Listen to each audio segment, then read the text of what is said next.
Yang pertama ada pengertian mogok kerja. Apa itu mogok kerja? Mogok kerja adalah tindakan pekerja yang direncanakan dan dilaksanakan secara bersama-sama dan atau oleh serikat pekerja untuk menghentikan atau memperlambat pekerjaan. Selanjutnya ada syarat dan ketentuan mogok kerja. Syarat dan ketentuan mogok kerja yang pertama ialah mogok kerja tidak boleh melanggar hukum. Artinya, pekerja atau serikat pekerja yang bermaksud mengajak pekerja lain untuk mogok kerja pada saat mogok kerja berlangsung dilakukan dengan tidak melanggar hukum. Salah satu tindakan yang melanggar hukum ialah penutupan perusahaan yang dilakukan oleh karyawan, di mana penutupan perusahaan merupakan kewenangan dari pemilik usaha, di mana harus dilakukan sesuai dengan ketentuan hukum yang berlaku. Syarat dan ketentuan mogok kerja yang kedua ialah pemberitahuan tertulis mogok kerja, di mana para calon pemogok wajib membuat pemberitahuan tertulis maksimal 7 hari kerja sebelum mogok kerja dilaksanakan. Pekerja dan serikat pekerja wajib memberitahukan secara tertulis kepada pengusaha dan dinas ketenagakerjaan setempat. Yang ketiga yaitu prosedur. Di dalam pemogokan karyawan harus menaati prosedur-prosedur yang telah berlaku, sehingga pelaksanaan pemogokan kerja sesuai dengan ketentuan yang ada. Pelaksanaan mogok kerja harus sesuai dengan koridor hukum yang berlaku, di mana ada pun beberapa aturan yang harus dilaksanakan. Yang pertama, mogok kerja tidak boleh melanggar hukum, sehingga mogok kerja harus sesuai dengan hukum yang berlaku. Kedua, pekerja berhak ikut atau menolak ajakan mogok kerja. Jadi, dalam pemogokan kerja, tidak ada unsur paksaan. Ketiga, pemberitahuan tertulis mogok kerja. Dan yang terakhir, pemberian tanda terima atas pemberitahuan mogok kerja. Materi yang keempat adalah hukum. Di dalam pemogokan karyawan, ada pun dasar hukum yang berlaku. Dasar hukum tersebut yang pertama, Undang-Undang Nomor 13 Tahun 2003 tentang Ketenagakerjaan. Yang kedua, Undang-Undang Nomor 2 Tahun 2004 tentang Penyelesaian Perselisihan Hubungan Industrial. Yang ketiga, Undang-Undang Nomor 11 Tahun 2020 tentang Cipta Kerja. Dan yang nomor 4, Keputusan Menteri Tenaga Kerja dan Transmigrasi Nomor KEP 232-MEN-2003 Tahun 2003 tentang akibat hukum mogok kerja yang tidak sah. Materi selanjutnya konsekuensi hukum. Mogok kerja merupakan hak dasar pekerja dan serikat pekerja sebagai akibat gagalnya perundingan yang harus dilaksanakan sesuai aturan hukum yang berlaku, serta dilakukan secara sah, tertib, dan damai. Oleh karena itu, siapapun tidak boleh menghalangi mogok kerja yang sah, tertib, dan damai.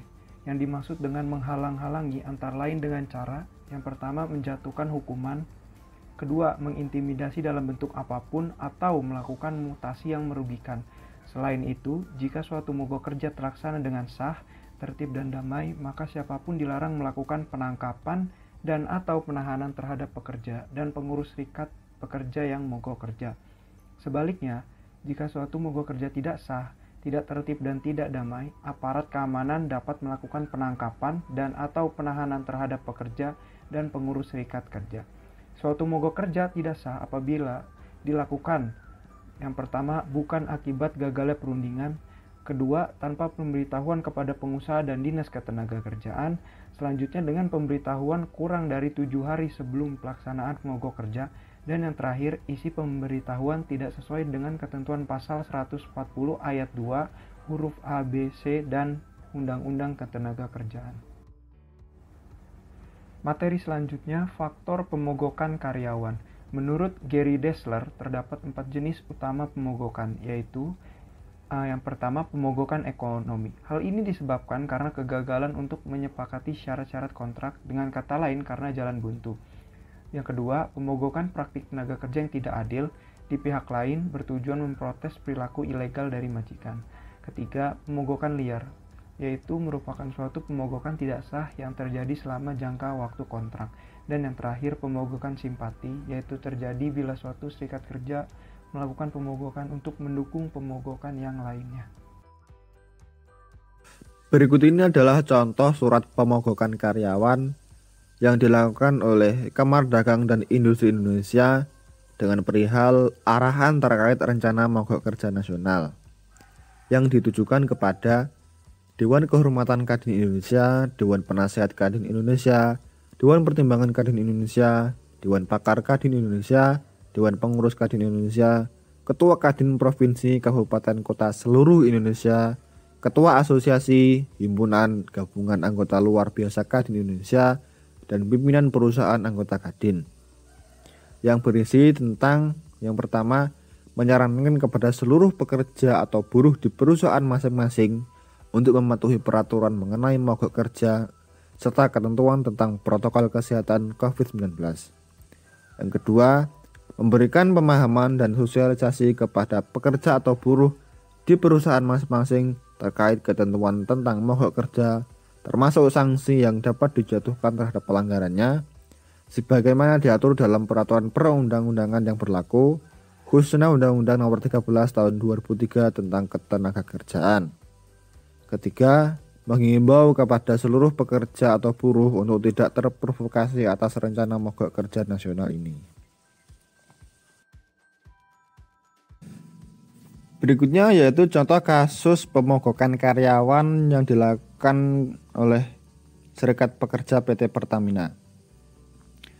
Serikat Pekerja PT Pertamina Persero yang tergabung dalam Federasi Serikat Pekerja Pertamina Bersatu atau disingkat dengan FSPBB mengancam melakukan aksi mogok kerja mulai tanggal 29 Desember 2021 sampai tanggal 7 Januari 2022.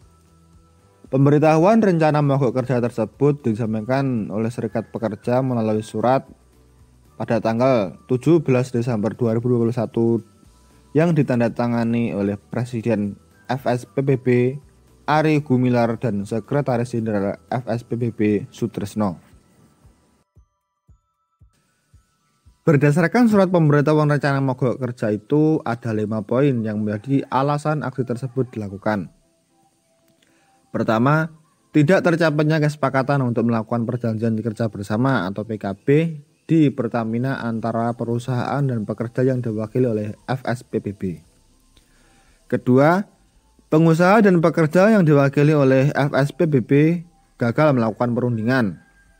Ketiga, tidak adanya itikat baik dari Direktur Utama Pertamina, Niki Widiawati, untuk membangun industrial peace atau hubungan kerja yang harmonis, dinamis, dan berkeadilan. Keempat, tidak diindahkannya berbagai upaya damai yang sudah ditempuh oleh FSPBB. Serta yang terakhir, diabaikannya tuntutan kepada Menteri BUMN untuk mengganti Direktur Utama Pertamina Niki Widiawati dengan yang lebih baik. Menanggapi rencana mogok kerja tersebut, Vice President Corporate Communication Pertamina, Fajariah Usman, mengatakan manajemen perusahaan selalu terbuka untuk melakukan dialog sesuai aturan hubungan industrial yang berlaku.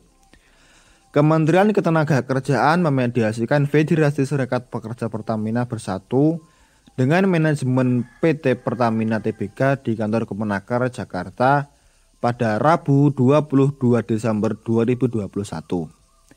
Pertemuan ini sebagai respon atas dinamika hubungan industrial yang tengah terjadi di internal Pertamina. Kementerian Ketenagakerjaan menyatakan telah berhasil memediasi kisruh yang terjadi antara direksi PT Pertamina dan Federasi Serikat Pekerja Pertamina Bersatu.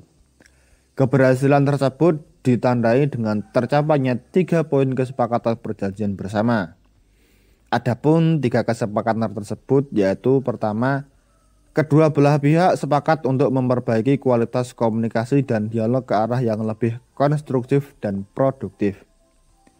Kesepakatan yang kedua berupa perjanjian melakukan penyesuaian gaji.